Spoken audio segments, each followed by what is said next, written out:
else felt for you? Whether you felt happy or sad? Happy. Yeah, that's the power of empathy. Empathy means putting yourself in someone else's shoes and understanding their situation or understanding their feeling.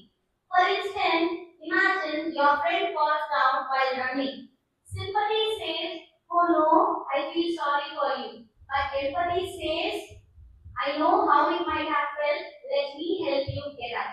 So, children, in this world where you can be anything, be kind. Before being an intelligent children, you have to be a kind human being. Nelson Mandela இல்லை என்றால் மன்னிப்பின் மகிமையை உலகம் உணர்ந்திருக்காது.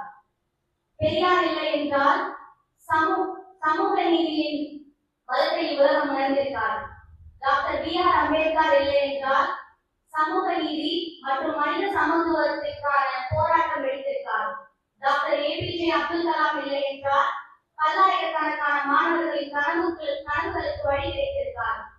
Mother Teresa இல்லை என்றால் ஆதரவற்றோருக்கான அன்பும் கருணையும் இவ்வுலகிற்கு எடுத்துக்காட்டாக அமைந்திருக்கார். இதை அறிந்த நாமும் பிறரின் சிரிப்பிற்கு மட்டும் காரணமாக இருப்போமே தவிர்த்து தண்ணீருக்காது. நன்றி.